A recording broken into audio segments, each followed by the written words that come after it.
Hafa Adai, and welcome back, everyone. For this afternoon, before we get into the business session with resolutions and other matters, we're going to hear briefly from the Guam Power Authority.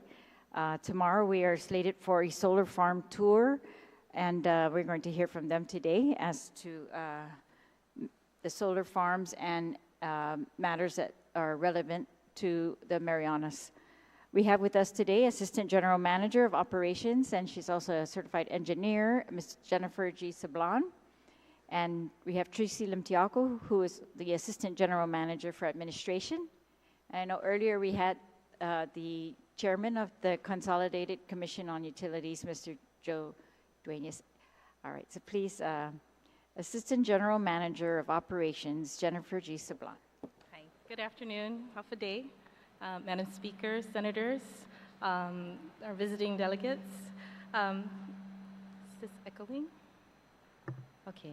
So I provided, I think you were provided a copy of the handout, and because of, I guess, some time constraints, we're going to kind of try to breeze through this, focusing on the solar.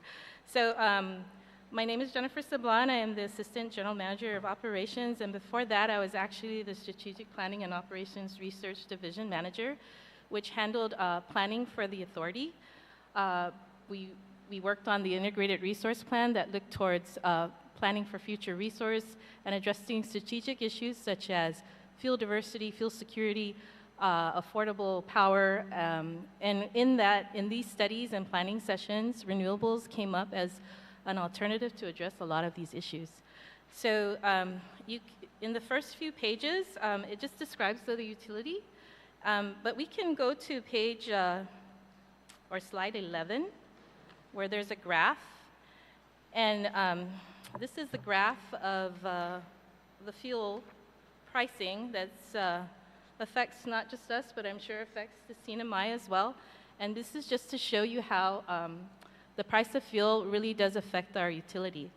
And the political issues and the global issues are affecting the price of fuel. So the Ukraine war, the Iran-Iraq wars, all of those things can affect the price of fuel, and we're subject to that whether we like it or not. And so one of the things that we like to address is how to minimize that impact for us, okay?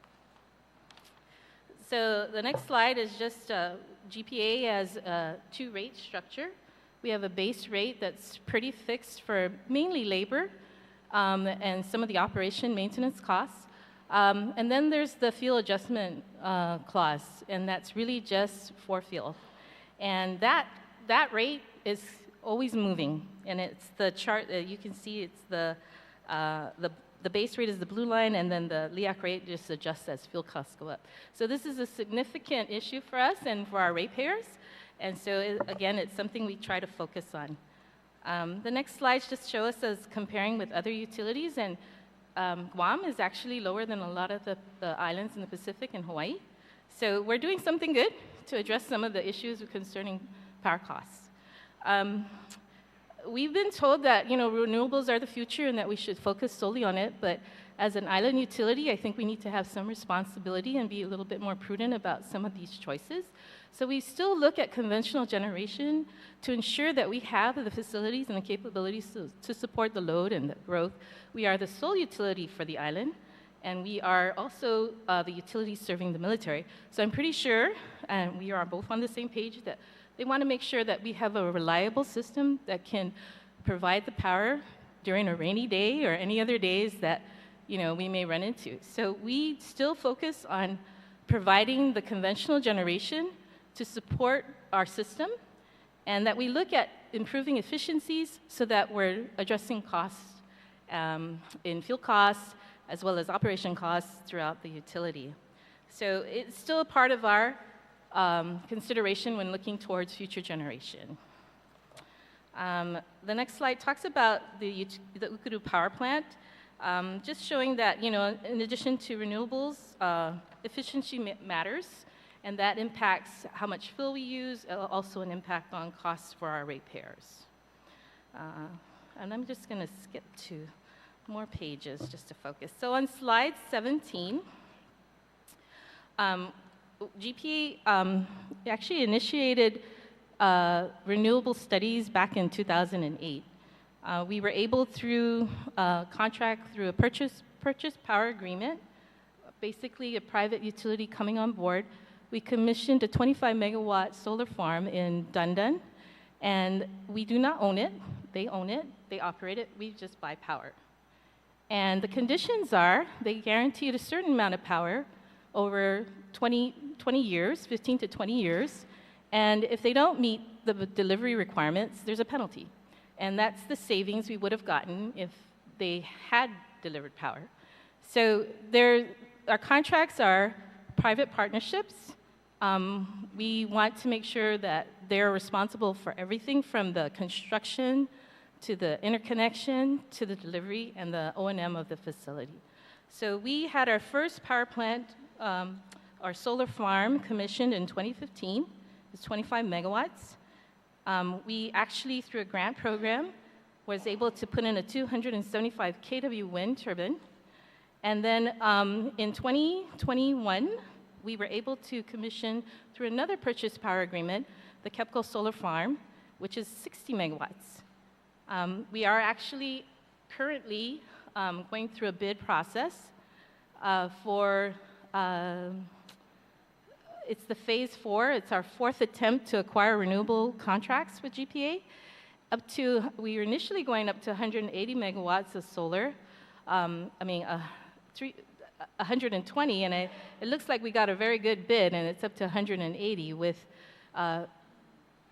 actually 180 megawatts, but we actually got 330 megawatts of proposed projects that we're actually looking to award, subject to their system impact studies and our ability to negotiate contracts with them. And the system impact study is critical because there's a lot of assumptions that these contractors do, their location, how they tie into our grid, what the potential costs could be, what are the assumptions on our system stability, our protection. Those things come out in the system impact study. We don't know what they're proposing. We don't know the size of their projects. So a lot of this comes out through the system impact study. They're potentially selected as a proponent for award, but through this study, they're actually going through a process to identify whether this project makes sense on their side financially, on our side technically. So that process is part of our bid process, and in some cases, some proponents might drop out, and that's just part of the process. We don't change any bid pricing. We just go through this process for clarification to ensure that everybody understands what's happening with the process. So we're hoping in August or September to start initiating some of the approval process to put additional contracts in place for additional renewables for Guam. We also have, GPA was actually looking towards ESS projects, gosh, I think in 2010, and after the solar project came on board, the cloud cover intermittency effects required us to relook at ESS for intermittency, and that also impacted future procurement for renewable projects, especially for intermittent type projects.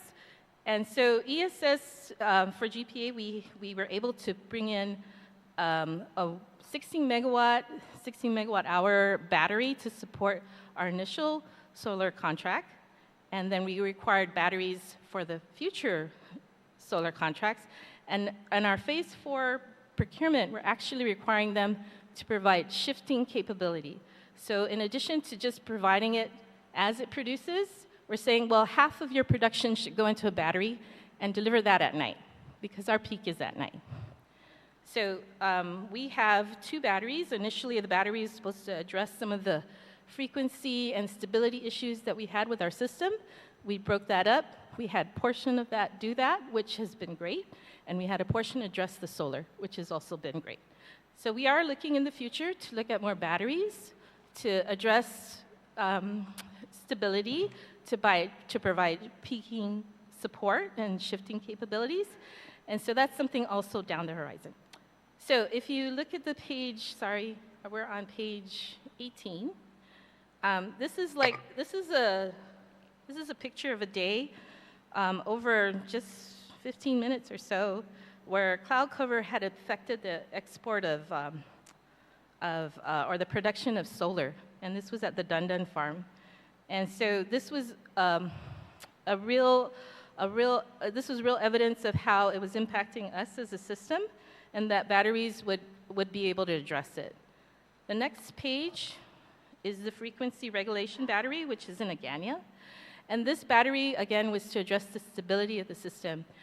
These small outages that you may have remembered back in the day, 15-minute outages, you're always finding your clock always adjusted or wrong because you have these little nuisance outages. Something happening on the system, we have relay protection settings that basically stabilizes the system. So unfortunately, when those things happen, we drop load. So someone in the north may lose power, someone in the south, 15 minutes, the system gets stabilized, we're back on. So the battery now provides some of that support to avoid those nuisance outages. Okay, so, and it relieves our protection system. And then the other battery in Talafofo, which is near the Dun, does the ramping control. Slide 20 is our renewable energy portfolio projection. So GPA had committed to meeting a 50% by 2030, which is 5 years earlier than with the current law for a renewable portfolio standard.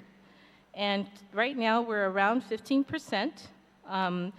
We do have a contract that has a deadline of 2 years to come online for 40 megawatts, a current contract. And then with the phase 4, we're looking at climbing up to 56% in the next 3 years, or 3 years after award. So we feel like we will be ahead of that schedule. We don't know what will happen with the proponents, but we are also looking at another phase 5 procurement to maximize the renewable, the benefits of renewable as far as maintaining a fixed cost, a lower cost, and a clean power. So slide 21. This is currently what we see in our system. We have solar coming in the day, providing, which kind of, they call it a duck curve. It's the yellow. It drops our production from conventional generation, and it fills the gap. With phase 4, with the shifting with the batteries that we're requiring some of that new solar production to cover different parts of the day, particularly the peak, and then during the early mornings. So we're basically trying to capture the sun and spread it over time so that we bring down our peaks at night, our capacity requirements lower, so we don't have to bring in new resources to meet peak demands. Okay. We do deal with threats, and we do plan for cyber and physical security, so that's something you can read upon. We do plan for disasters, and we look towards hardening our systems so that we can recover faster. Underground systems on page 25, just highlighting that we are looking towards things to help with avoiding some of the delays in recovery after significant events such as typhoons. Let me see. Sorry, I'm just going to go through so we can talk about some of the things. I just wanted to point out also on 27, we do have resiliency plans, and we've identified projects that we've proposed to FEMA and to other federal governments, agencies to consider so that we're on the same page. GPA wants to be able to recover faster. Underground lines allow that. Being able to provide power for our water wells and replacing generators or putting generators, those are also things that we're considering. So these are just things I just wanted to share with you. So that really is our presentation, but the GM had done some analysis back in 2022, and he wanted me to share that as well. And this was looking at CUC, and basically looking at ways to assist the CUC and maybe looking at renewables as an option. So, you know, the obviously is with the same as us. The cost of fuel is important, and renewables can be a hedge towards it. Our costs escalate on our contracts 1% a year, versus you see the fluctuation and the volatility of the fuel oil pricing. So, you know, the energy produced by solar is offsetting the cost you would have had for fuel to produce that otherwise. So we, again, use power purchase agreements. We don't own it.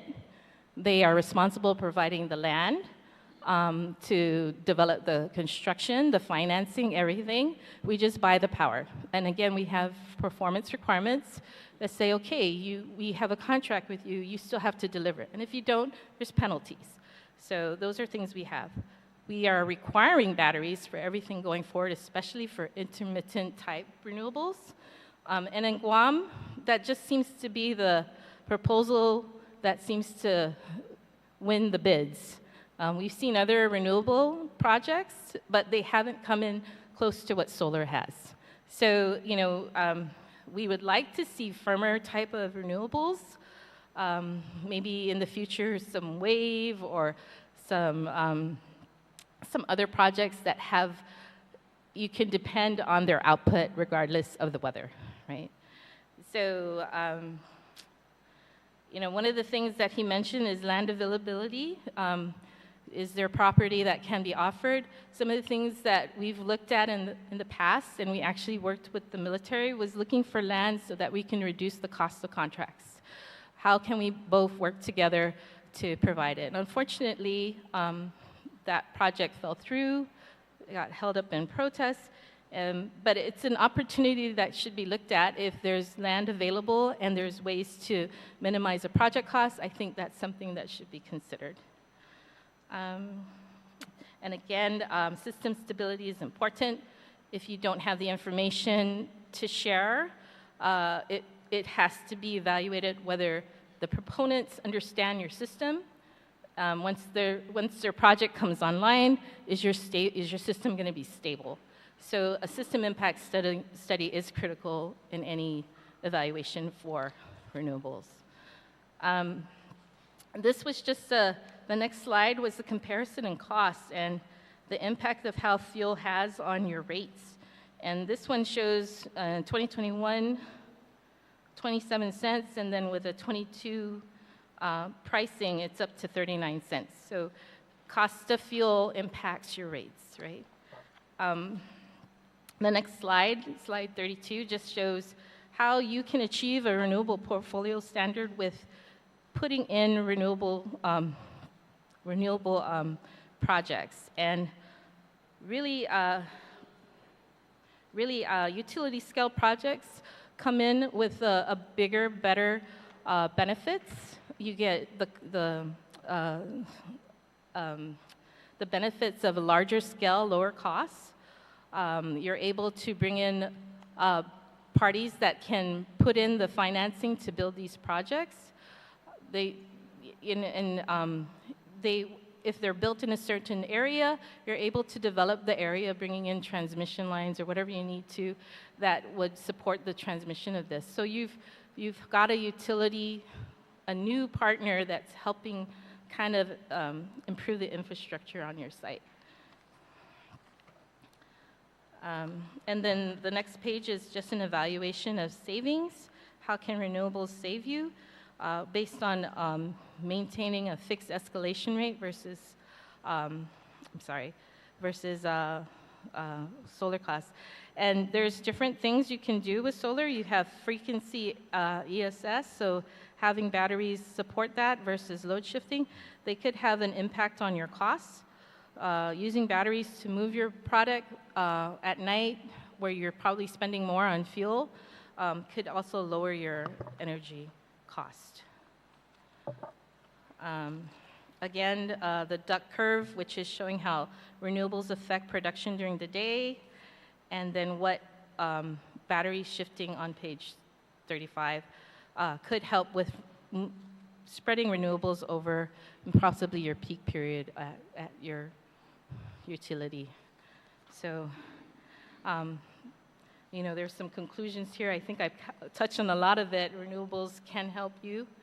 It could be a hedge against fuel costs and lower your impact on the volatility of fuel pricing and your rates. We've seen in our side that it takes about 3 years from award to construction, and it could depend on your project site or what you have on there. But we do have, and we've shared in the past, some of our procurement documents, and we've met with some of the utility personnel, and we're here to assist if you need any assistance. So, thank you. That's my presentation. Do you have any questions? I know that's a lot of information. Situs Maasi, Assistant General Manager of Operations, Ms. Jennifer Sablon. Are there any questions? Senator Parkinson. Thank you so much for that very informative presentation, ma'am. I just have a question because, you know, you said there's a lot of information there. So for us to help facilitate your mission and getting us to 100% solar, is there any policy recommendations you can make for us or point us towards to help facilitate what you're already doing? So, you know, because there's not large utilities on Saipan or CNMI that I'm aware of so far, we'd like them to look at maybe 10 to 20 megawatts, and then also, of course, putting in batteries so that it can maintain stability, especially with intermittent solar facilities, if that's the focus for renewable integration. You know, we would recommend that they have some performance requirements. You're contracting these contracts, if it's through a contract, to hedge against your current costs. So you want to make sure that you're not going to see an escalation over time that's going to catch up, and that you've competed with others to make sure that you're going to deliver. So they need to deliver. And if they don't deliver, then what did you lose? They should pay for that. So those are things that we would recommend that you consider when looking at it. And again, we have our procurement documents, and over time, our procurement has changed. We've gone from just renewable to renewable with stability, including batteries. And that's been how we've been progressing. We go in stages, and we improve as we move, as we find things that maybe have changed due to technology or otherwise. So it's good to grow with technology. We don't like to just use technology because it's there. We want to know that it's been tested, and that, you know, we understand how it impacts our system. Well, I'm sorry, that's a lot of information, but I think if you have specific questions, we will surely be able to assist. Yeah. Are there any other questions? Can I ask, when you do your systems impact analysis, does that include an analysis of other environmental impacts? So it's more for, the system impact study is really to see how that facility will react in our system. If there's a lot of intermittency, whether the voltage is a certain way, how the inverters are responding. It's more electronic and electrical. We do, you know, they still have to, as a contract to be permitted, have to go through the necessary permits, which require EPA and other departments such as archaeological, historic preservation, and those. So, you know, and they still need to meet all the requirements for construction in that regard. Yeah. Situs Maasi. Are there any other questions? Oh, Senator Manglonia. Thank you.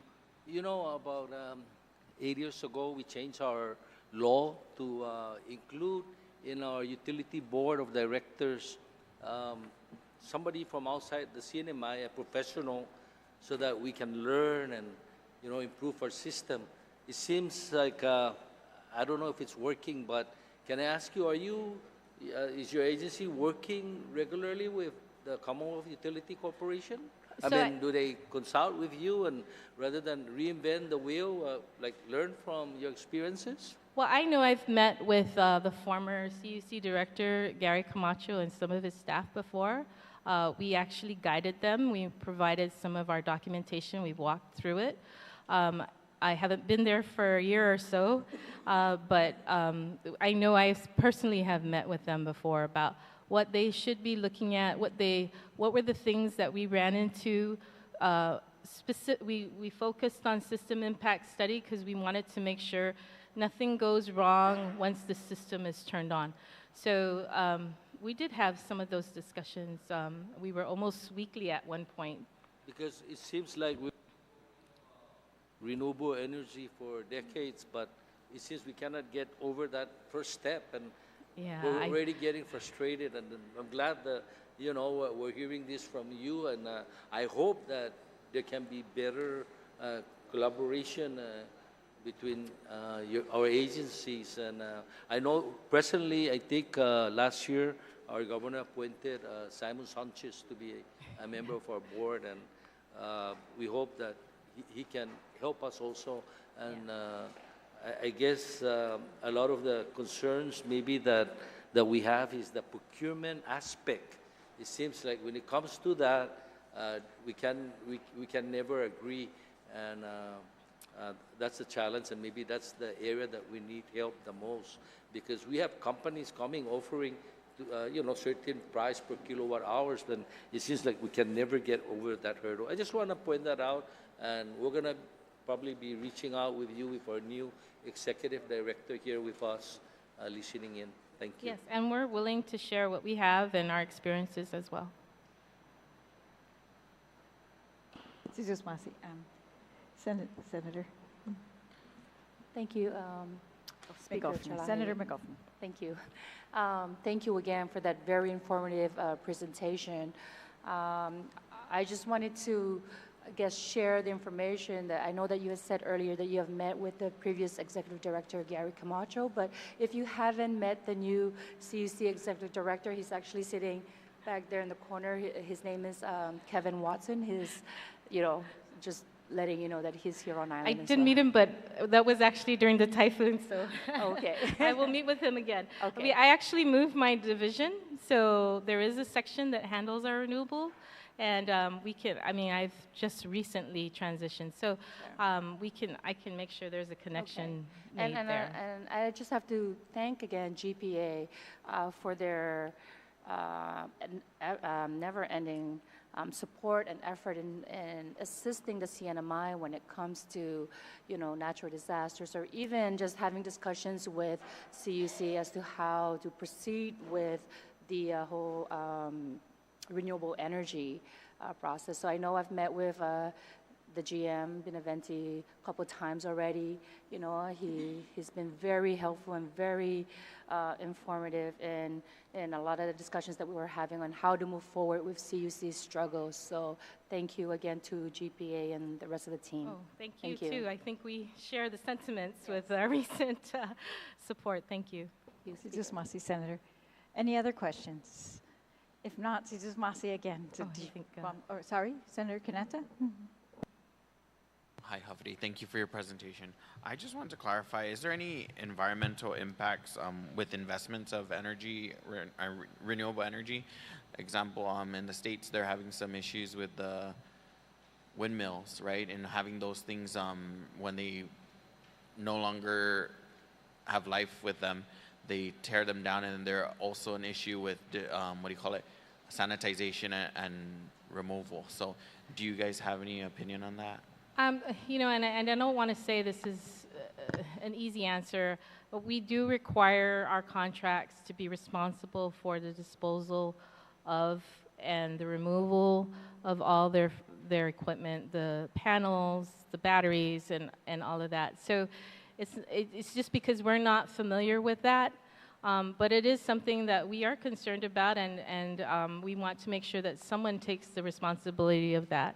But that is something that we should be concerned about. I mean, there was a lot of damage, at least the panels during the storm. I'm not sure how that was taken care of, but actually the panels from our contractors were very minimal.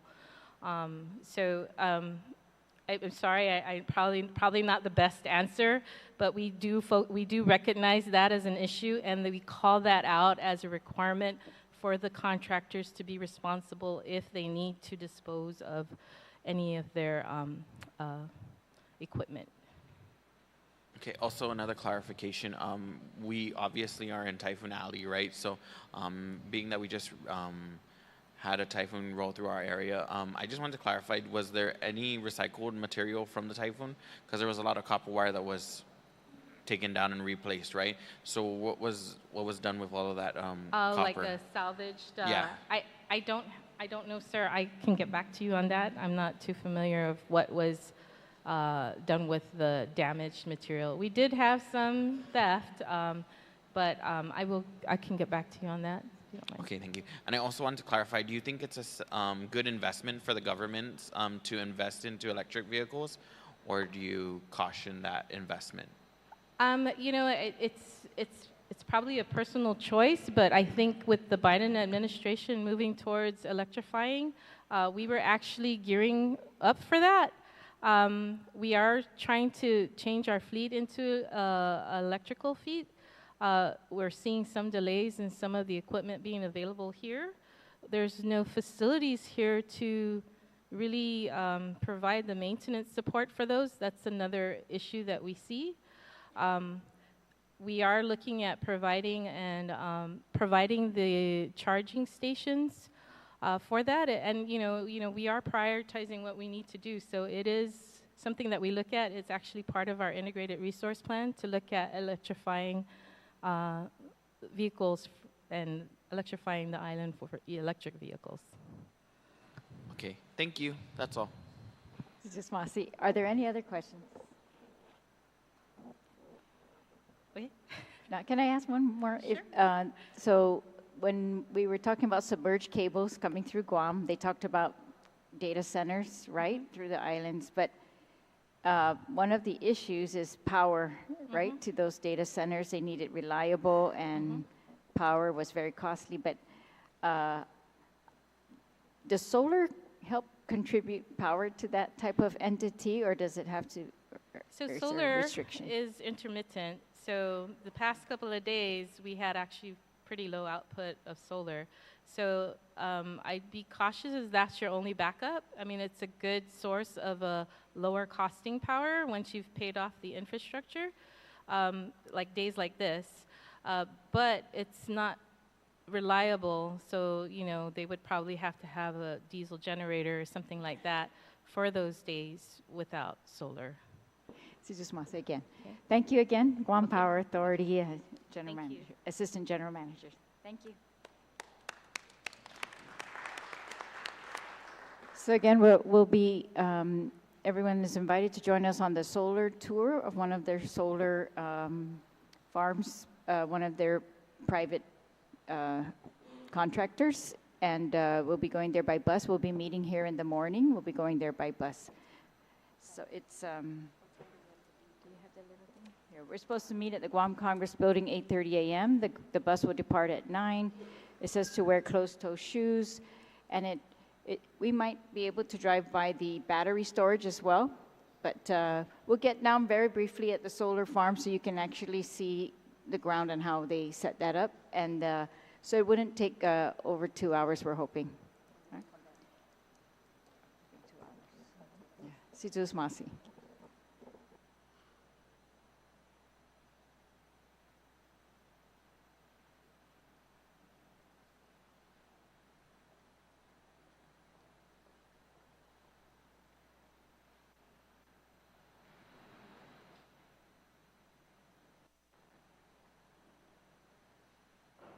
So they've been passing out the copies of some proposed resolutions. I'll make sure everyone has one. I think the last number should be 8. You should have the way up to number 8. And there was also a proposed bylaws passed out as well.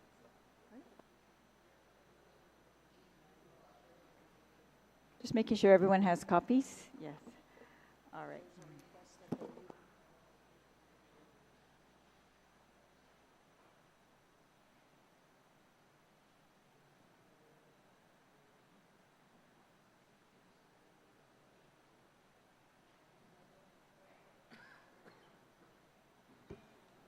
All right, members, please go over the bylaws. I think the recommendation was to address the bylaws first before proceeding with any adoption of resolutions, just so we can establish the manner in which we will be acting on any pieces of legislation.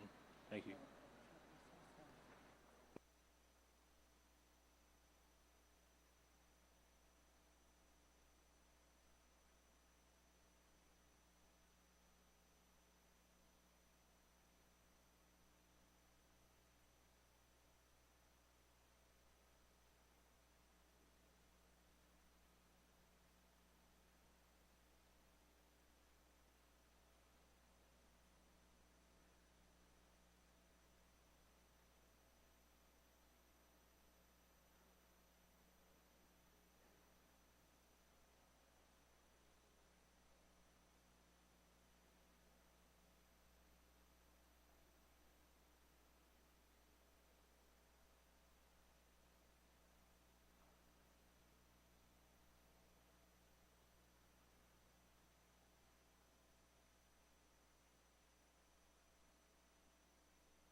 On the bottom?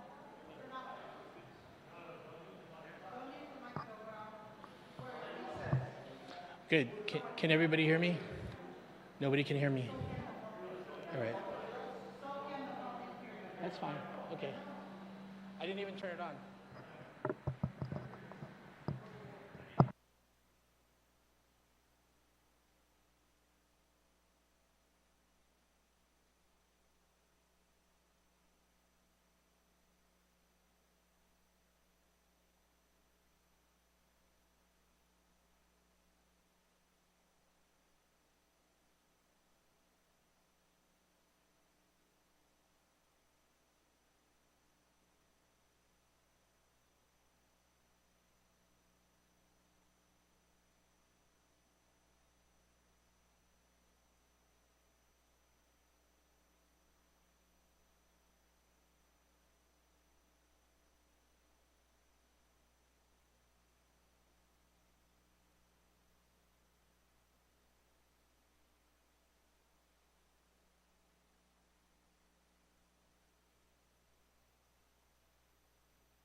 Welcome back, everyone. We are now on the business session. We're going to talk about the resolutions that have been introduced, and we'll begin with resolution number 1. MILA resolution number 1. These are proposed by different members who are present, and I guess I'll ask Vice Speaker to introduce this one, since she's the primary, she's the one who introduced it. Jesus Masi, Madam Speaker. Madam Speaker, this MILA resolution is relative to expressing the support of H.R. 8786 introduced in the United States House of Representatives, which seeks to provide for a cabotage exemption for foreign air carriers landing in Guam or the Northern Marianas Islands. This is resolution number 2-GA-01.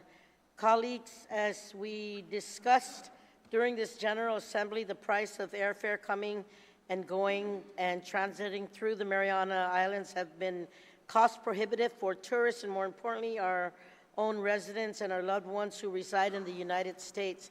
This resolution offers support for congressional legislation proffered by Guam Delegate James Moylan to allow more competition and the resulting reduction in prices that come with it. While I know this example might be thought of as a bit reductive by some, I think it perfectly demonstrates the quick adjustments that can be made in places like Guam and the CNMI once competition is brought to our islands. Recently, Guam saw the opening of a new major retail business, the Village of Donkey, a mere days after their grand opening, and the welcome attitude from consumers on more affordable food. Our established grocers and mom-and-pop stores lowered their prices as well.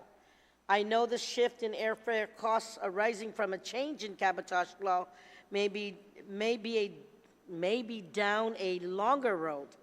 It may be mired in more complex discussions in Washington, D.C., but the net effect will be the same because competition drives down prices and raises the level of customer service.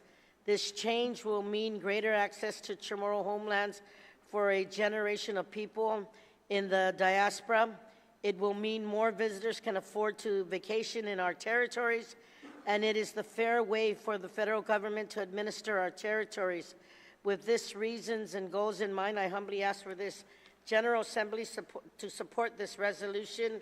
And Madam Speaker, it had a lot of sponsors, but I'm really hoping that we can add all the members of MILA that is here today to be inclusive in all this, in this resolution 01.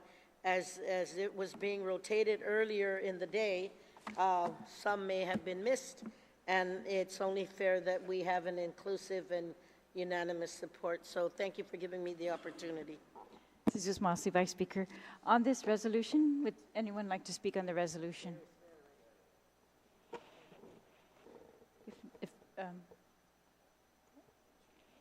Is there anyone who'd like to speak on the resolution? If not, are you raising your hand?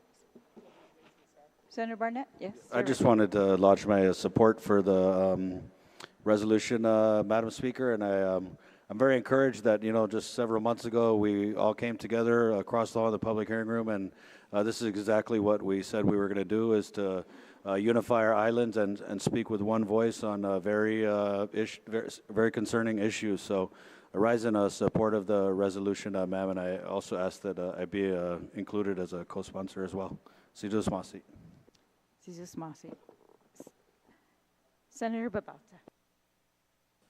Thank you, Madam Speaker. Tolahi, I just have a technical amendment on page 2, line 35. Begins with the Northern Mariana Islands delegate. Apostrophe should be before the S, but I am ready to support this and add my name as a co-sponsor. Thank you. Jesus Masi. Anyone else like to be recognized to speak on the resolution? Right. If not, so this resolution, we will put it to vote now. It's to transmit to the President of the United States, to Guam's delegate to Congress, to the Northern Marianas delegate to Congress, to the Honorable Chairman of the U.S. House Committee on Transportation and Infrastructure,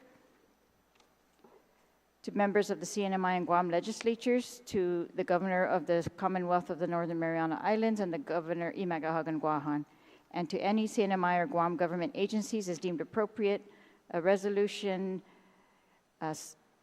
evidencing the Second Mariana Islands Legislature Association.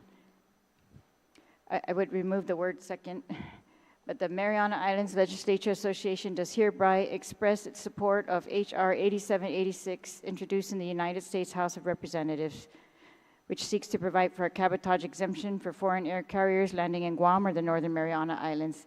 Is there any objection to this? No objection. Seeing no objection, the resolution passes unanimously by members present. With all members as sponsors, right? Thank you.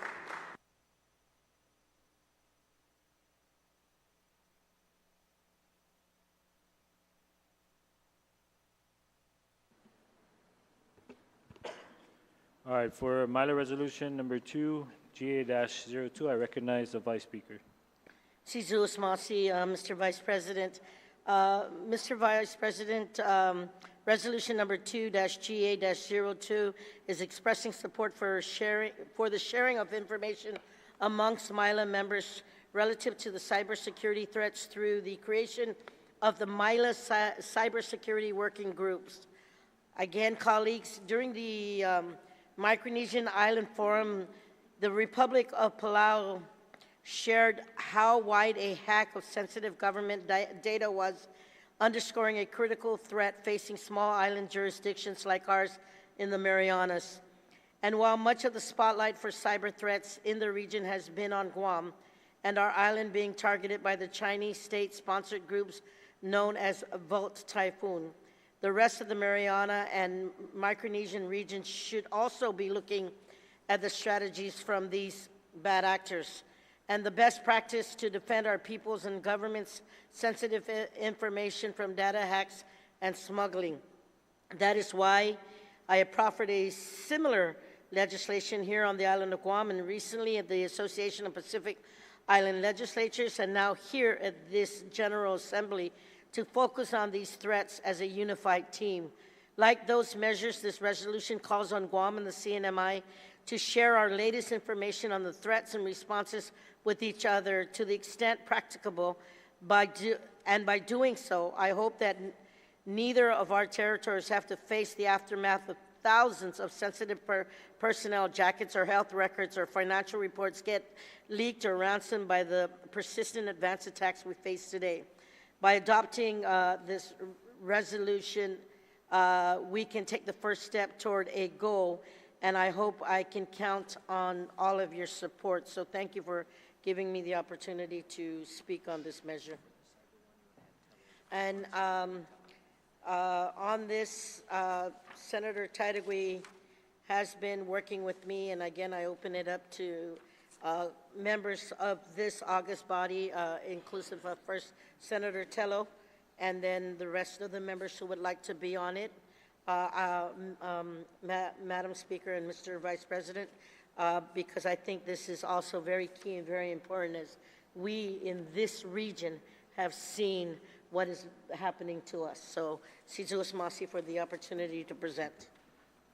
Thank you, Vice Speaker. Any other members? I recognize Senator Taitigui.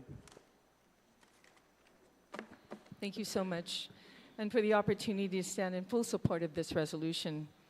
I think many of us are kind of on pins and needles when it comes to any kind of information that's put out on the website, especially critical information that is being leaked or held hostage in some way. During the APIL, we brought this up. The Vice Speaker introduced legislation, and we tried to get the APIL during the conference that are coming up in August to put this on the forefront of the agenda. Cybersecurity is real. And as we move toward AI that's coming up, that's going to put us in a more predicament. We saw what happened during the typhoon. when all the systems went down, we were all held hostage. We weren't sure about, nobody can get money out of the bank. How are they going to buy food because all the computers that are down? So if anyone is going to attack our Mariana Islands, it's going to be through cybersecurity. They're going to go after us that way. Whether it is, just the regular Joe or some 15-year-old playing on his computer, and seeing if they can hack through or Reverend tax or, help take his taxes down for his parents or something like that, and that has happened, to the bigger picture, countries who intend to hurt us and not support us. We are the tip of the spear. What's even more frightening, my colleagues, is this missile defense system that is planned for Guam, and I'm sure we're seeing Tinian grow in that capacity of defense. What is going to be built on them? A lot of them go through or utilize technology that could be hacked. And it's pretty scary knowing you have some technology that could be hacked right on your island and someone can easily push a button. This is real. This is something we all need to address now.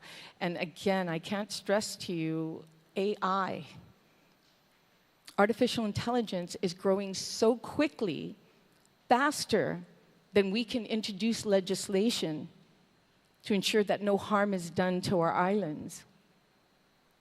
So this should, I thank the Vice Speaker on Guam for introducing this resolution and keeping the pace of bringing reality to everyone that it's already been here, and we've seen it happen with our Guam Memorial Hospital. We've seen it happen with the University of Guam.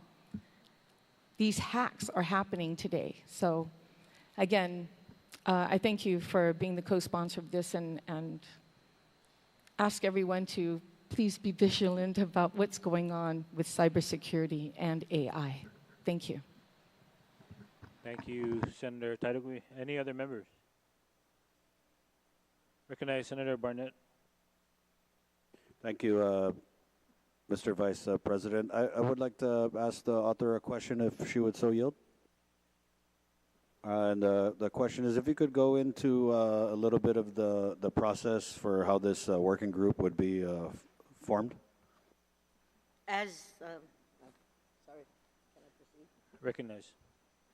Thank you very much, Mr. Vice President. I will yield.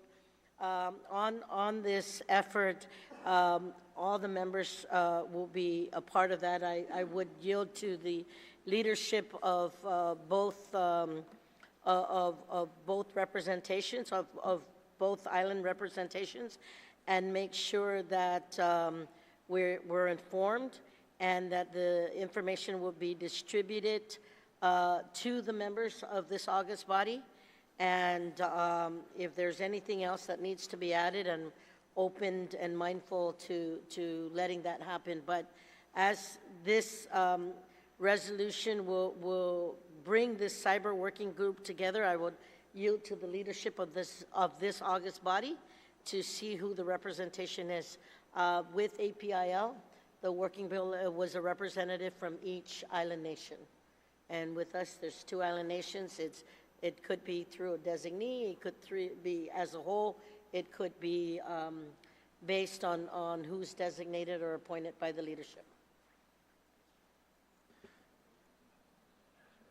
Senator Barnett, you still have the floor. Sijos Masi, Mr. Vice President. Yes, definitely rise in support of the resolution, given all the emerging threats around the region with the looming threat of China and, of course, the advance of AI. So rise in support of the resolution. And actually, I don't know if we need for doing paper for the amendments, but maybe if the author would again yield, should we put in something about a timeline after this group is formed, that they report back to the MILA body with just maybe like their preliminary findings?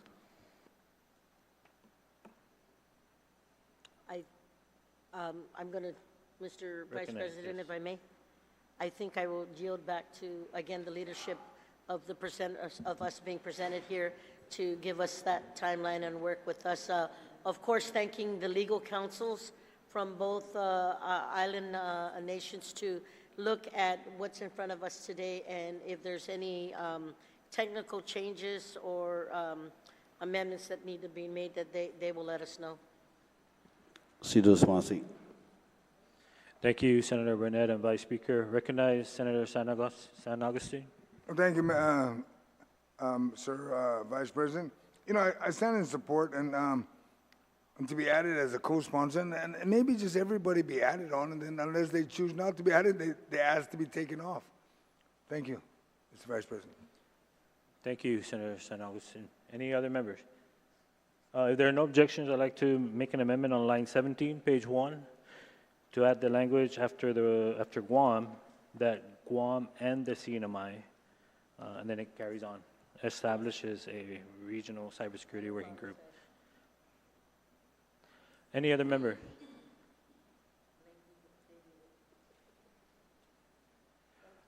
If there are no other discussions at this time, I'd like to, all in favor for the adoption of MILA Resolution number 2-GA-02, say aye.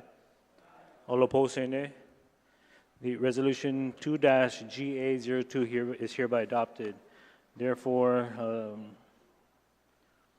the Second General Assembly, July 10th to 14th, under Guam, that Guam and the CNMI establish a regional cybersecurity working group whose primary mission is to keep MILA members aware and apprised of the steps being taken to identify and thwart all cyber threats.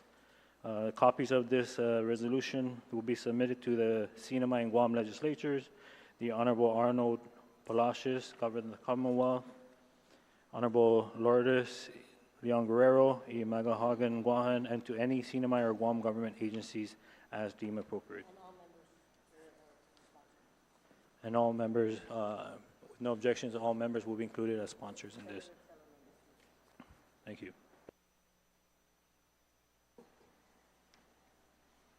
MILA Resolution number 2-GA-03. Recognize Representative Malcolm Omar, CNMI. Thank you, Speaker and half-a-day members. Formally introducing MILA Resolution number 2-GA-03, relative to expressing the support of HR House Resolution 949 introduced in the United States House of Representatives, which seeks to amend Title 11 of the Social Security Act to eliminate the general Medicaid funding limitations for territories of the United States. Basically, HR 949, introduced by the Honorable Kilili Sablan, delegate from the CNMI, co-sponsored by Honorable James Moylan and 67 other members of the U.S. House, eliminates the Medicaid funding limitations for the insular areas, titled the Insular Area Medicaid Parity Act. This was introduced February of last year and referred to committee and still in subcommittee in the U.S. Congress. Again, I've met and together with the presentations from both GMH and CHCC today, we see the challenges and the opportunities that with this House bill being passed in the House, how it can help both our island nations here in the Marianas. Other than that, introducing this resolution is a critical step towards advancing health equity within the territories. Thank you, Madam Speaker. Tijusmasi, Representative Omar. Is there anyone who'd like to be recognized on resolution number 3? Representative Omar. I'm sorry. I just, this resolution, I want to thank Senator Telo Taitegui for reaching out as a co-sponsor and also the co-sponsors from the CNMI. Thank you. And it is open for the other members or the members of the Guam Legislature. Tijusmasi. Is there anyone who'd like to be recognized on this resolution? Senator Taitegui. Thank you so much, Madam Speaker. And thank you to the good senator for allowing me to be a co-sponsor of this. You know, just to clarify on HR 949, you know, when they talked about the unused portion, it means in this section, unused amount, the term unused amount means with respect to specified territories that was subject to a limit on the amount certified by the Secretary under Title X1X for payment to such territories for the fiscal year established under this section, but for which the Secretary so certified an amount for such fiscal year that was lower than such limit, the difference between such amount and such limit. So I think, it's only fair that we have those same opportunities that our brothers and sisters in the United States have, and to continue to move forward, especially with that cap that we have. So I thank again the good author of the resolution to include me as a co-sponsor, first co-sponsor. Thank you. Jesus Masi, Senator, on the resolution. Representative Omar. Thank you again, Madam Speaker. Just a technical error amendment, just to remove on page 2, line 11, just to remove second from before Mariana Islands Legislature Association. Jesus Masi. On the resolution, is there anyone else? All right. So on the adoption of resolution 2-GA-03, copies will be sent to the President, to the Congressmen of both Guam and the CNMI, to the Chair of the U.S. House Committee on Energy and Commerce, and to members of both legislatures, both governors, and to any government agencies as deemed appropriate. It's to expressing support of H.R. 949, introduced in the United States House of Representatives, which seeks to amend Title 11 of the Social Security Act to eliminate the general Medicaid funding limitations for territories of the United States. Is there any objection to this resolution? No. Seeing no objection, this resolution number 3 is unanimously adopted. All right, moving on to MILA resolution number 2-GA04. I recognize Representative John Paul Sablan. Thank you, Vice President. Formally introducing MILA resolution number 2-GA-04 relative to expressing the support of H.R. 83-27 introduced in the United States House of Representatives, which seeks to amend Title 11 of the Social Security Act to provide for the redistribution of unused territorial cap amounts under the Medicaid program. This is one of the appeals from our presenters from our Commonwealth Health Corporation. This is one of the appeals that they asked that if this body could support. This was introduced by our Commonwealth Delegate, Gregorio Kilili Camacho Sablan, and co-sponsored by Guam's Delegate, James C. Moylan, as well as Delegate Wadawagan from American Samoa. I introduced by myself, and I seek your support. Thank you, Vice President. Thank you, Representative Sablan. Any comments from the members? Recognize Speaker. I just want to say this resolution and the previous ones relative to Medicaid, I'm very happy to support the efforts of the CNMI and Guam and through MILA to do that jointly as well. So we just send another level of support to these efforts. Increasing the allowability of Medicaid on Guam is really a quality of life critical necessity at this point. We do have a high population on Guam under the poverty income levels, and that's exactly what Medicaid is supposed to be addressing. So I believe there's no reason why Guam or the CNMI with populations in that category should be taken care of any less than any other jurisdiction in the United States. So, thank you, Speaker. Any other comments? Recognize Senator Taitagui. Thank you, Mr. Vice Chair. And I too stand in full support. You know, when I was reading on the other senators' legislation on 9-2, what was it? Hold on. 949, when we were talking about that, is very similar to what we're looking at today. And of course, the definition still stands the same on unused amounts. I think language in both of them are still incorporated in the congressional report. And there's something of fairness, you know, and I think that I hope they recognize that as good patriots in the Pacific, you know, that we too deserve this type of treatment that's been given to other jurisdictions and not territories, but in other well, I think American Samoa may have even a higher cap than we do. So that's a big disadvantage, you know, having another territory, where especially American Samoa and the population is the same as the CNMI. The land mass might be a larger mass, but this population is the same. So there shouldn't be any discretions based on population, and that it begs the question why. And this is why this resolution is so important, that we recognize those. So thank you so much, and I stand in full support and ask to be a co-sponsor as well. Thank you, Senator Taidagui. Any other members? Recognize Senator Barnett. Sidus Masi, Senate Vice President, and Sidus Masi to Representative John Paul Sablan for introducing this resolution, which obviously going to rise in support of. You know, with Uncle Sam, the federal government, it's like the left hand don't know what the right is doing. You know, on the one hand, our people are so poor that every student in our public school system gets a free lunch just because of where we are relative to the poverty line. Our heads are under that line. Then on the other hand, you have Uncle Sam giving us a cap when it comes to critical services like Medicaid. So again, just go back to our discussions of a couple months ago that it's really humbling, and I'm very grateful to be involved in bringing a lot of these issues and our unified voices to the forefront.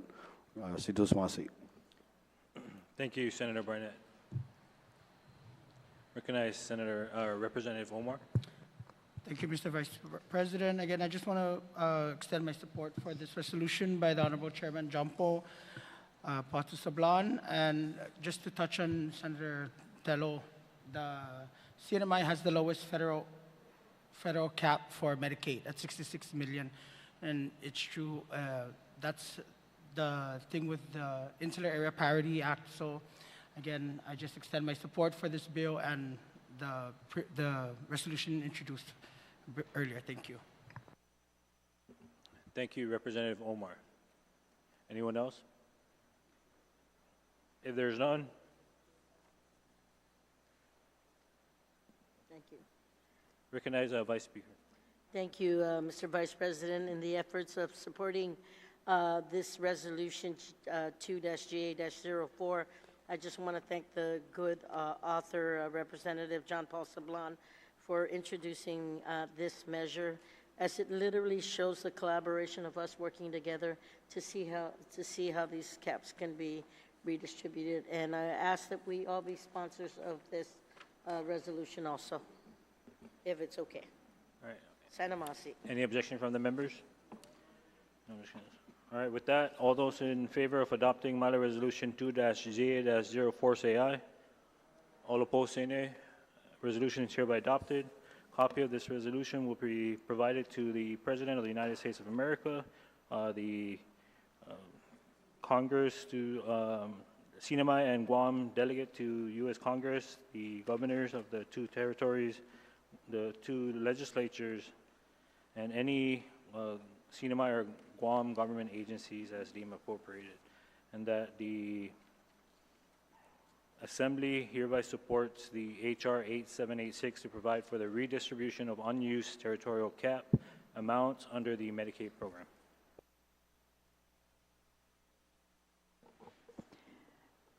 Mila Resolution number 2-GA-05. We recognize Representative Edwin Propp, CNMI. Thank you, Madam Speaker. Formally introducing Mila Resolution number 2-GA-5, urgently requesting the United States Congress to repeal the CW1 program and approve a non-immigrant worker visa program named Mariana's Visa. tailored to meet the unique and urgent need for Guam and the Commonwealth of the Northern Mariana Islands, and requesting Congress to establish a federal Marianas Regional Commission. The CDMI-only Transitional Worker Program, otherwise known as the CW1 program, will terminate December 2029. The temporary need exemption for certain H-2B workers in Guam and the CDMI will also terminate in December 29. The CW1 program has a cap of 13,000 workers, and it is reduced annually by 1,000 workers. In fiscal year 2025, the CW1 cap shall be limited to 9,000 workers, and this doesn't authorize the hiring of construction and extraction occupations. Currently, we have approximately 5,000 CW1 workers in the CDMI. The CDMI may need as many as 15,000 foreign workers to meet the demands of the growing economy and development of new industries. Currently, Guam has over 5,500 H-2B workers, but needs approximately 15,000 foreign workers or more to meet demands of the tourism industry, of course, the military buildup, and the development of new industries. The recovery and sustained economic growth in Guam and the CDMI economies will be fostered by the establishment of a federal Marianas Regional Commission, co-chaired by a presidential appointee, confirmed by the Senate, and a co-chair selected by the governors of Guam and the CDMI, to streamline federal programs focusing on infrastructure, transportation, workforce development, military buildup, climate and environmental risks, and other regional priority concerns. I want to also add that the fees retained from this will stay within the Marianas, and this will fund workforce training programs, something that we've discussed in our previous meeting with Governor Lulian Guerrero and Lieutenant Governor Josh Tenorio, and they have both been very supportive of this Marianas visa. And with that said, I yield. Sorry, Madam Speaker, I'd also like to mention, I want to thank my good dear friend, Senator Jesse Lujan, who has also agreed to be a co-sponsor and is very supportive of this. I also thank others who are willing to sponsor this. Thank you very much. On the resolution, Senator Lujan, you're recognized. Yeah. Thank you very much, Madam Speaker. Madam Speaker, I rise on full support of course, resolution number 2-GA-05. You know, about a year ago, of course, Congressman Moylan was assigned to co-chair the Philippine Friendship Caucus in the 18th House of Representatives. As a result of that, he had appointed me as the Guam-Philippine Legislative Liaison. So, and again, one of the things that, or quite a few of the issues that were discussed in this resolution is being tackled as we speak. And so, of course, from visa waivers to extending the extension of the H-2B exemptions to Medicare portability, and of course, the issues are endless, but critical to, to various purposes for actually, this is a Guam assignment, but now I will write and inform the congressman of this effort in regards to the One Marianas and this resolution. So I'm sure he'll be ecstatic, be glad to be able to push this forward and probably join in a resolution as well with Delegate Khalili. But with that, again, I stand in full support of the resolution. Thank you, Representative Props, for including me as a co-sponsor. Thank you very much. Thank you very much, Madam Speaker. On the resolution, is there anyone else who would like to be recognized? Senator Brown? Thank you very much, Madam Speaker. I certainly support the resolution and the intent. I think Guam and the CNMI are both challenged. It's as on as it can be. It is on. You can hear me, right? Yes.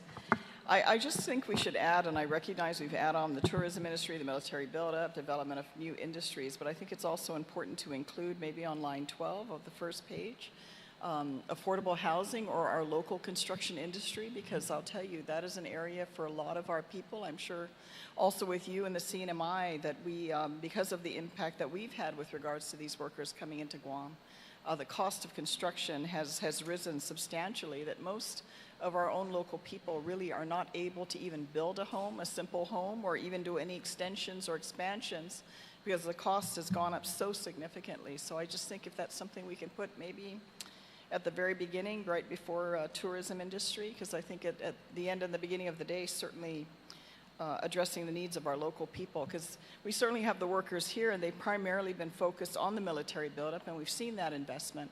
But our local community on the other side of the fence has substantially suffered as a result over, goodness, the last 5 or 6 years. And I'm sure perhaps the same for you as well. So with there, if no objection, perhaps we can include the local construction industry as well. And then also add, just reiterate it on line 18 as well, if there's no objection to that. Can you repeat the amendment? I think we can just add on, as I mentioned on line 12, right before tourism industry and military buildup, we can just include the local construction industry. Unless you have another word, I just think it's just to allow to address for construction of, for our residents to be able to do any type of building construction, home construction, extensions, things of that nature that have been affordable homes just become so expensive. Is there any objection to that amendment? Seeing no objection, that amendment passes. On the resolution as amended. Also, Madam Speaker, just to add to line 18 as well, Yes, just to reiterate same it again. amendment, yeah. Okay, thank you so much. Again, I rise in support of the resolution. I think, you know, we see the benefits certainly that are coming to Guam with regards to the federal presence, but at the same time, I think when it harms the ability of our own people to live and thrive in their own island, we need to address that. So I appreciate your support, and thank you. I definitely support this resolution. Thank you. Mrs. Mossy, on the resolution as amended. Senator Babauta. Thank you, Madam Speaker. I just wanted to express my support for this resolution. Give me a moment here. You know, the CNMI has mostly been affected by the recent actions of the federal government from 2008 when they passed the Consolidated Natural Resources Act, which puts a cap on imported skilled workers to the CNMI at 13,000 with a gradual decrease, and they gave the CNMI basically a deadline that they will no longer allow CW1 workers to enter after December 2029. That's just around the corner. And most recently with the touchback federal law that was passed, which requires CW1 visa holders to the Northern Mariana Islands to send back the worker after every 3 years, which is contra to our unique agreement with the United States and our covenant, specifically Section 701 of the Covenant to Establish the Commonwealth of the Northern Marianas, which obligates the government of the United States to assist the government of the Northern Mariana Islands in its efforts to achieve a progressively higher standard of living for its people as part of the American economic community, and to develop economic resources needed to meet the financial responsibilities of local self-government. So I wholeheartedly support this resolution, and we ask the Guam colleagues and counterparts to join the NMI's efforts in supporting this resolution. Thank you, Madam Speaker. I yield. Mrs. Mossy, Senator Babauta. On the resolution? All right, if no further discussion, we'll now vote on resolution 05.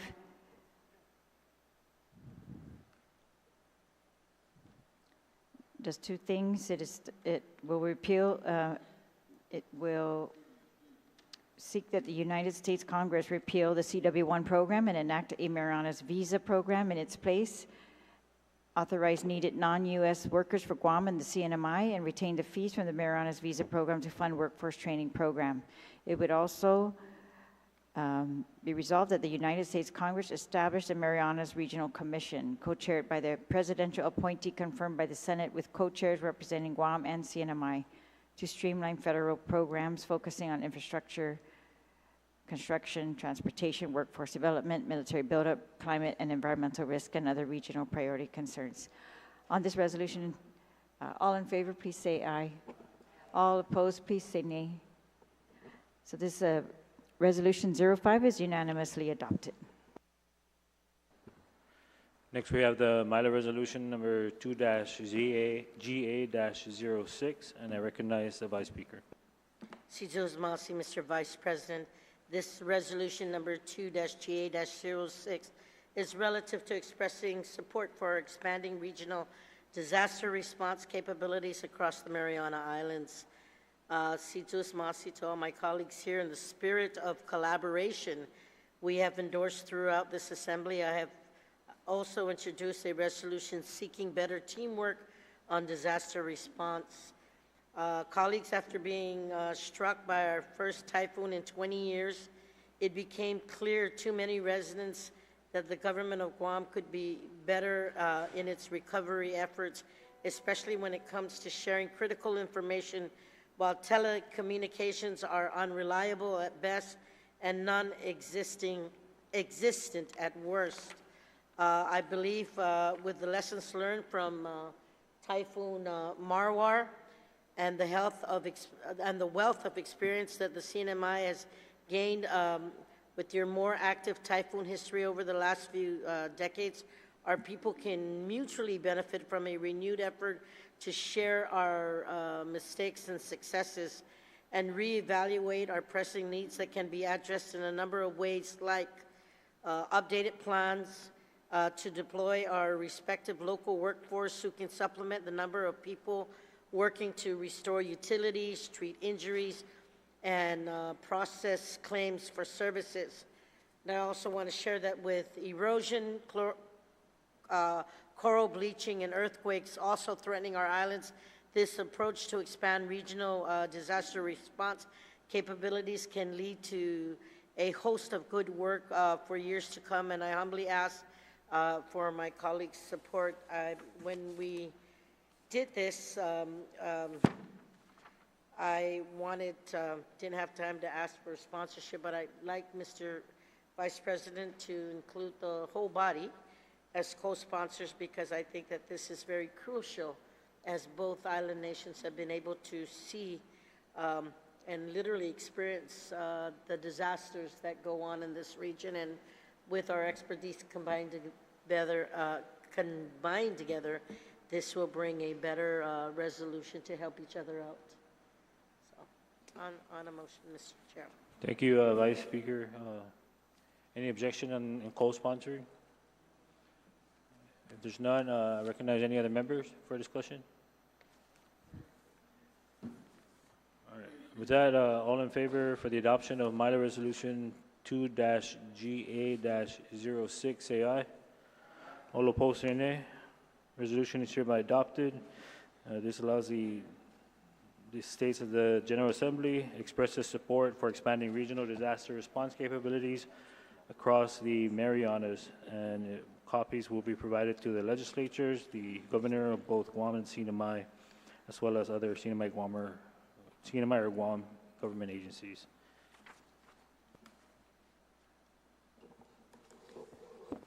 MILA Resolution -07. I recognize Vice Speaker Tina Winterbarn. Cito's Masi, Madam Speaker. This Resolution 2-GA-07 is relative to enhancing educational exchange programs between Guam and the Northern Mariana Islands. Thank you to all my colleagues for their kind consideration for these resolutions, the final of which is focused on regional education. I'm confident that most, if not all of us, have come to know a person who has left the CNMI to attend UOG or GCC. Recently,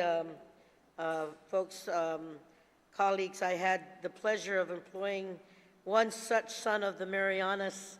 You call him JC, I call him Mr. Ivan Blanco, as a public policy intern in my office, and I'm sure all of us know that his late father and the service that he gave to CNMI, he helped us prioritize and be made aware of the pressing needs facing an often overlooked segment of our population, those who come to our island seeking higher education.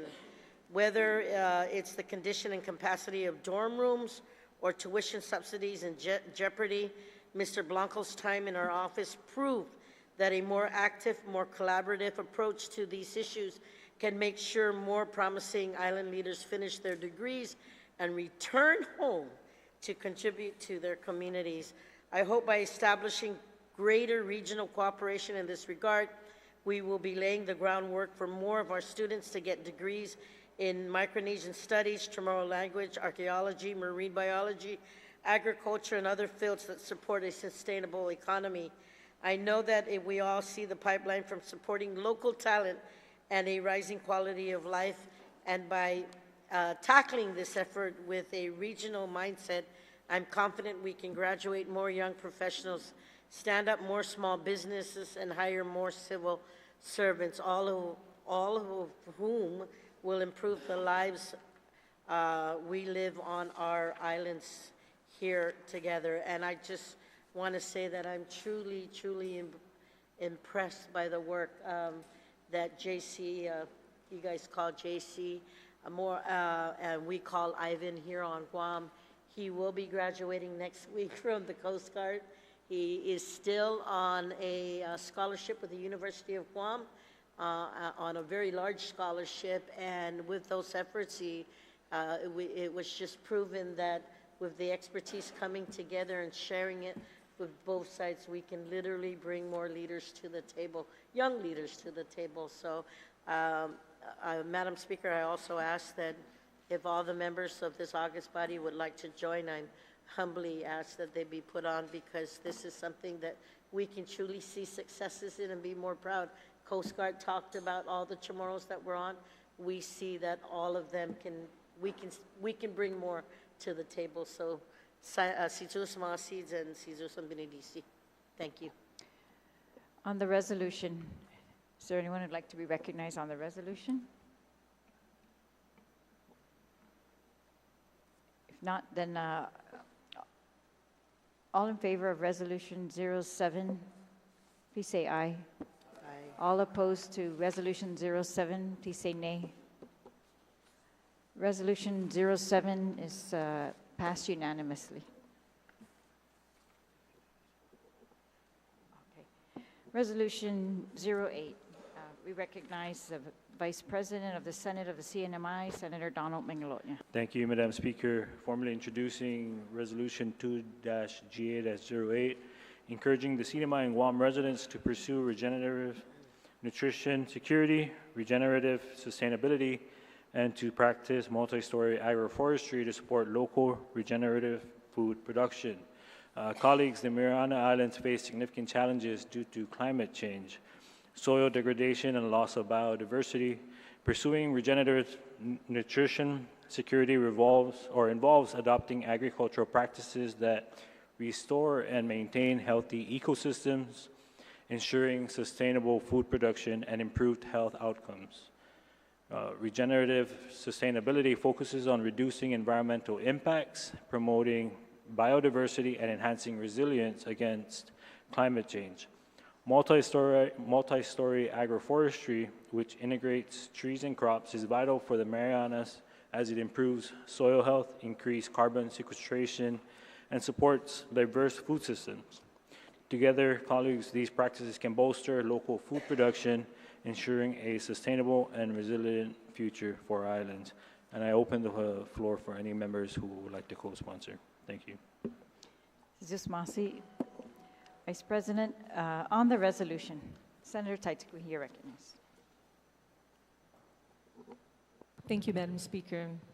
I stand in full support of this resolution and ask to be a co-sponsor. I think Patty did a great job in presenting her presentation to us. And the importance of not just farming now that we need more of a way of sustaining our island. We all experienced what happened during COVID, and we found that more people started farming when COVID hit. This was an opportunity for them to, move forward and providing that sustainability within their family because we weren't getting the ships coming and produce wasn't coming in.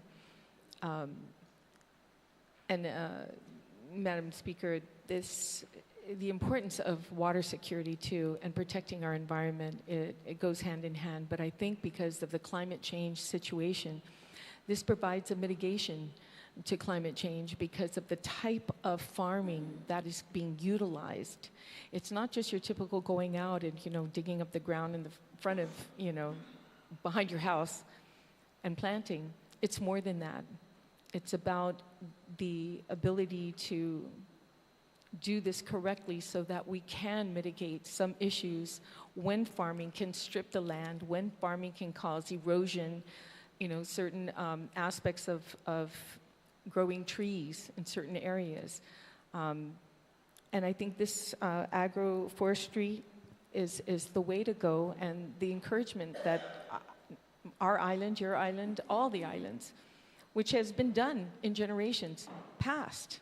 This type of forestry has been done, but it needs to come back and it needs to be reminded the importance of it, especially now because of climate change, and especially now because the importance of water to our island. So I stand in full support and ask to be a co-sponsor. Thank you. Senator Taitakui. On the resolution, Representative Castro. Thank you, Speaker. I stand here in full support of this resolution as well. Regenerative agriculture, conservation is not a new thing for our people. Given all the challenges from food security to our issues with health, diabetes continues to be a #1 issue that plagues our islands. So getting back to our roots, is the solution, and utilizing today's knowledge, combining it with traditional practices would also be a solution to help our livelihoods in terms of health, improve our GDP in terms of reducing our reliance on imported goods, and at the same time, with all the natural disasters that has happened and too much dependence on external forces, this could help solve a lot of the systemic solutions. So I stand here in full support of this resolution. Thank you. Representative Castro. Vice Speaker Muñoz-Barnes.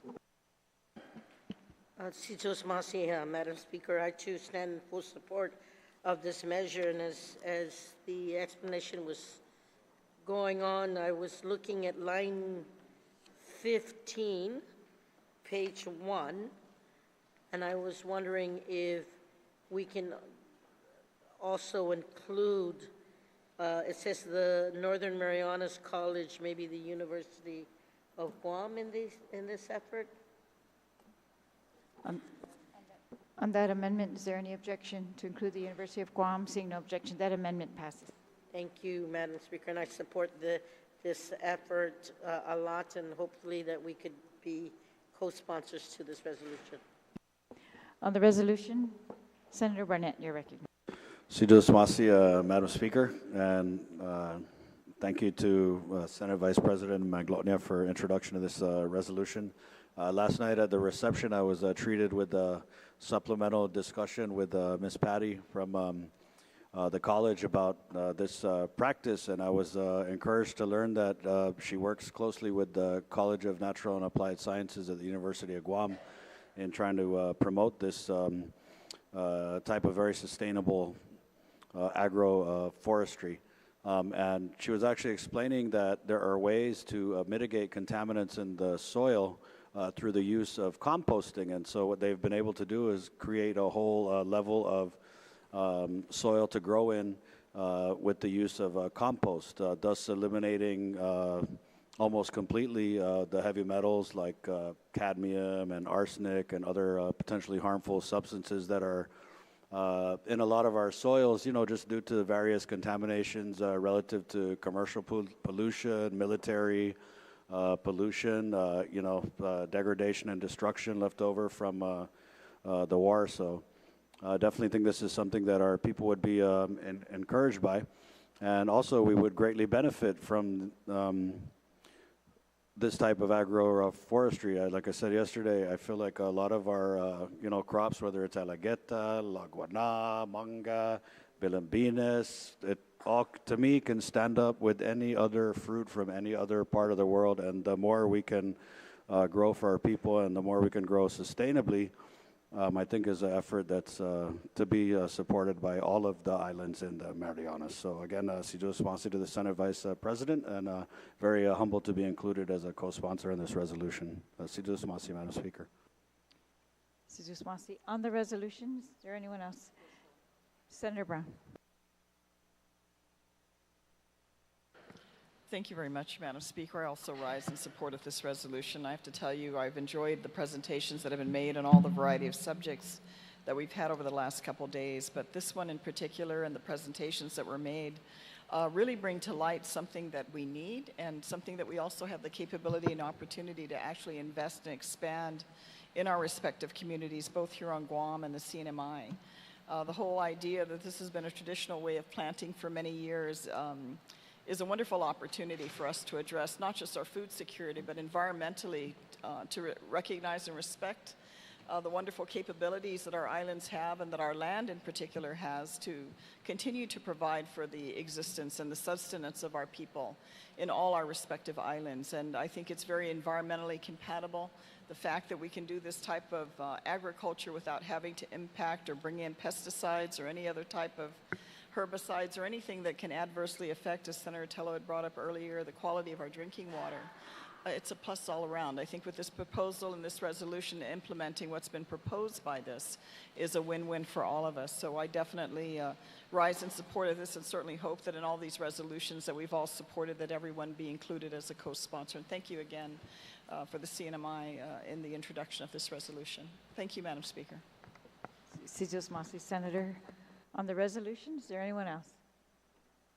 If not, then we'll vote on resolution as amended, resolution 08. It does two things. There are two resolve clauses here. It will promote the change in mindset and encourage CNMI and Guam residents to pursue regenerative systems approach to enhance regenerative nutrition security, which includes regenerative food production, and that our agricultural priorities serve to continually improve the soil health and condition of ocean resources. It also resolves that Guam and the CNMI will create a joint regional regenerative security planning framework that seeks to increase regenerative and multi-story food forestry as the default choice for agricultural production and to work towards coordinated regional goals. On that, is there any objection to this resolution? Seeing no objection, this resolution is passed unanimously, resolution 08. Could we maybe get a motion that all the resolutions that council's allowed to make technical changes as discussed, just so that they're uniform? And that everyone be added as co-sponsors to all these resolutions? Yeah, Senator Tyson. I make that motion, Madam Speaker, to have legal to do all the technical corrections and to include all those that are present today as co-sponsors.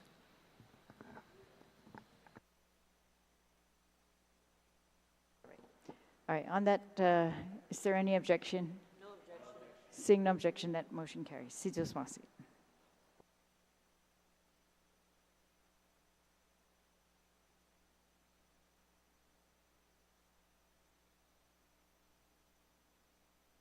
All right, at this time, members, we move on to the next item, which is the discussion on the bylaws as well as the officers. Any members would like to provide their comments? Recognize Floor Leader Probst. Thank you, Vice President. I just want to say that I want to commend our councils and staff, whoever has been working on this They seem to have taken out the controversial concerns that we, things that we found controversial, and made it pretty, pretty easy to digest. I've been discussing with my colleague over here, Chairman J.P. Saban, and we seem that it seems that it's kosher, and we don't see any serious issues with it, and I stand in support of it if we should decide to go forward. Thank you. Thank you, Representative Probst. Recognize Senator Kinata. Thank you, Vice President. I just want to clarify on page 2, Article 2, in the sentence, it's Speaker of the Guam Legislature. On Section B, a special General Assembly may be convened by mutual agreement by the consensus of all members whenever the Guam Speaker or Speaker of the Guam Legislature or strike out CNMI, President of the Senate, and House, or within the Speaker, with the Speaker of the House of Representatives. So does that mean that there's 2 representatives versus 1 representative for Guam? Okay, so and the CNMI has 2 reps. Yes. Okay, so Guam would only have 1 speaker. Correct. Okay. So that's one of the concerns that was brought up earlier, is just trying to figure out the dynamics with how the CNMI would select its representative, and so that could be discussed at the next General Assembly. Thank you. Okay, thank you. Any other member?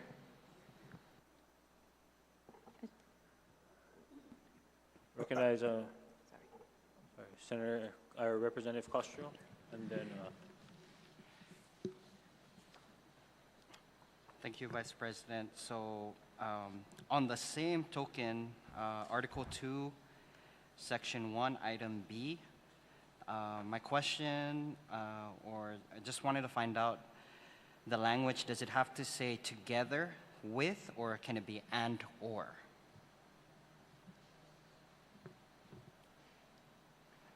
In terms of the CNMI, when it says together, the President of the Senate together with the Speaker of the House of Representatives.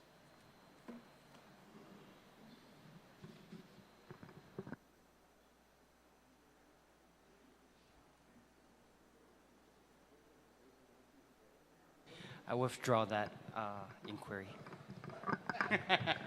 We'll discuss it later. Thank you, Representative Castro. I recognize Senator San Augustine, and then Senator Thank you, Brown. Mr. Vice President. I'm just going to make a motion that we adopt this bylaws as it has been amended. Second, I second your motion.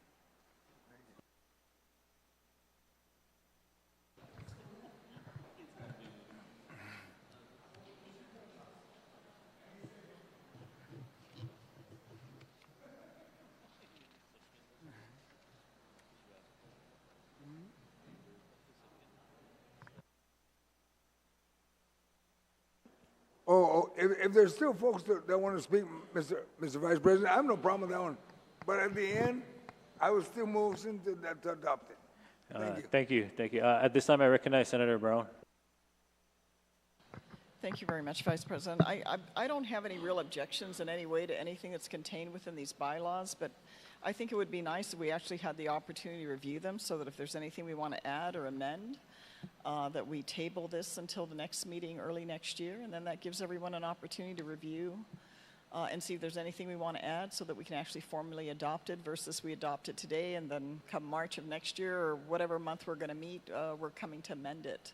I really have not had a chance to thoroughly review this, and certainly by creating these bylaws, this is going to have long-term implications, obviously, to the rules that we will have moving forward. So if there's no objection, perhaps by the mover of that motion, and there's no objection by the body, I'm just proposing perhaps to give everyone a little more time if we just take these bylaws at this time and then put this at the top of the agenda at the next meeting of MILA next year. Thank you, Senator Brown. Recognize Senator Barnett. Sido Swasi, Mr. Senate Vice President. I just had a point of inquiry just for the discussion, but if we don't adopt these bylaws, would that affect in any way the resolutions that we just passed? Can I refer to council with that?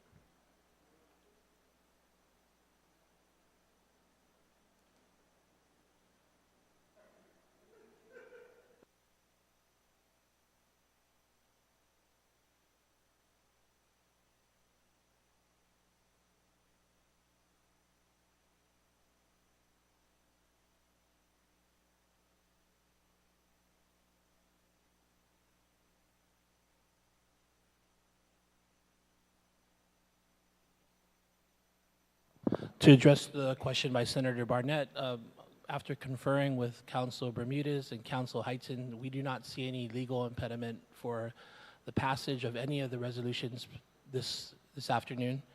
I think that what we've done is perfectly fine, and we look forward to a due diligence review of these rules. Whenever that occurs, is up to you.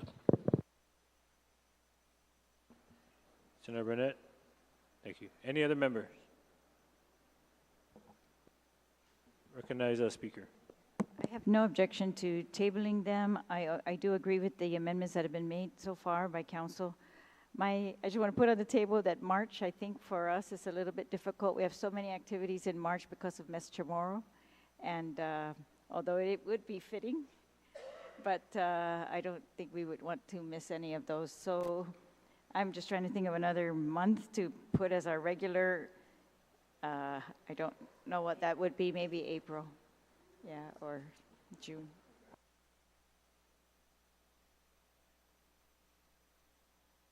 All right, thank you, Speaker. Any other comments from the members?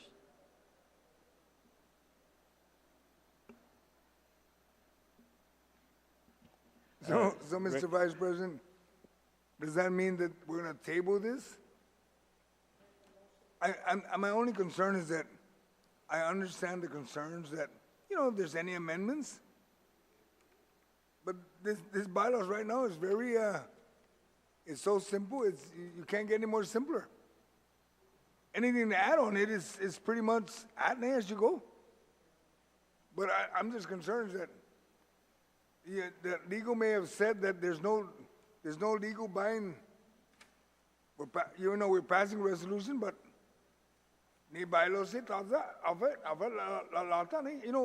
I just concerned. So I just wanted to pause that question, and whatever the body decide, I'll follow it. I know how to follow leaders. All right, any objection to tabling the bylaws until the next assembly? Sounds like there's none, and so with that, we would discuss and make any necessary changes prior to then in terms of the date that would benefit both the legislature and so with that, we now move down to what looks like the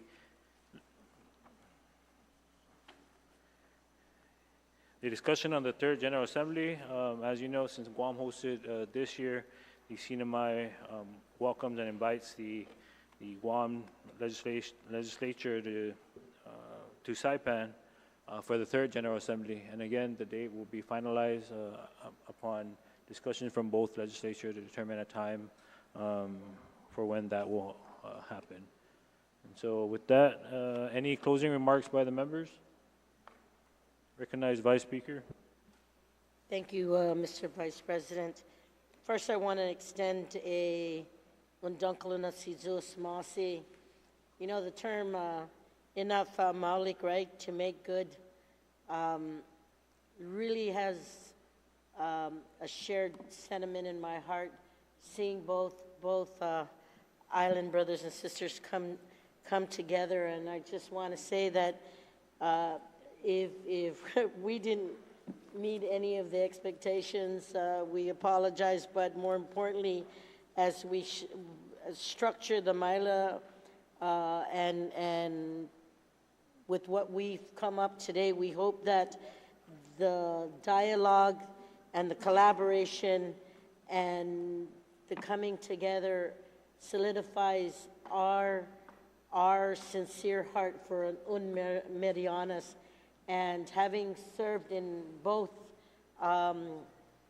assemblies, it really humbles me to know that this is truly what our islands are about. It's about coming together and enough at Malik. And I really wish us all the very best.